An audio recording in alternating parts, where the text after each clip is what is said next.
Ish krye negociatorja e Kosovës në dialogun me Serbinë, Edita Tahiri, ka dhënë një propozim për zhbllokimin e kuvendit dhe formimin e qeverisë. Sipas saj, dështimi i katërt për konstituimin e kuvendit kërkon marrëveshje që PDK-ja të ketë kryeministrin dhe Kurti të bëhet president i vendit. Ajo ka thënë se posti i presidentit duhet i kalojë Kurtit pas përfundimit të mandatit të Vjosa Osmanit, të cilën e quan presidente mbyllur në vijim postimi i saj plot.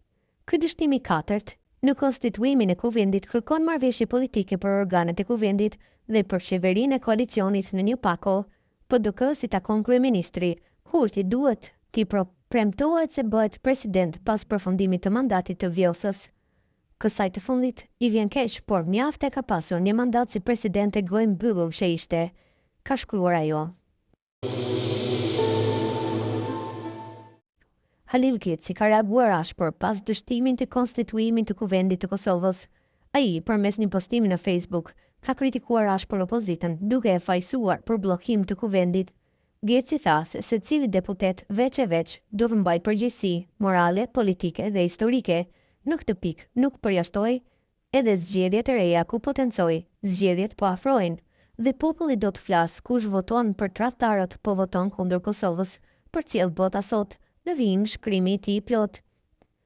Në Dardani tradhtia nuk flet më serbisht, flet shqip, nga foltorja e kuvendit. Deputetë të kuvendit por sa zgjedhur Vedla Tarmiku që flasin në emër të popullit, në petkun e deputetit dhe me votën e këtij populli të martirizuar, po ndihmonin Serbinë dhe Rusinë të godas Kosovën nga brenda.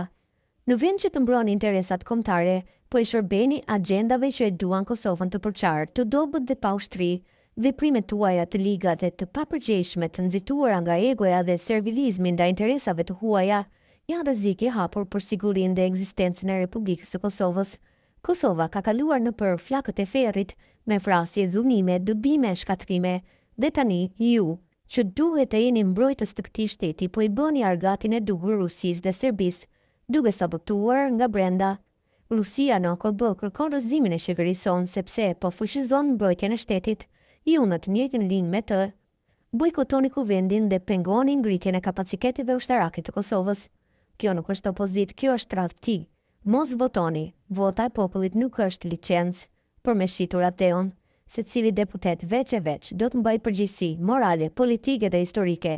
Zgjedhjet po afrohen dhe populli do të flasë. Kush voton për tradhtarët, po voton kundër Kosovës. Zgjohu shqiptar, se tradhtia nuk flet më serbisht, flet shqip. Nga foltorja e kuvendit, mbyllet reagimi i Getsit.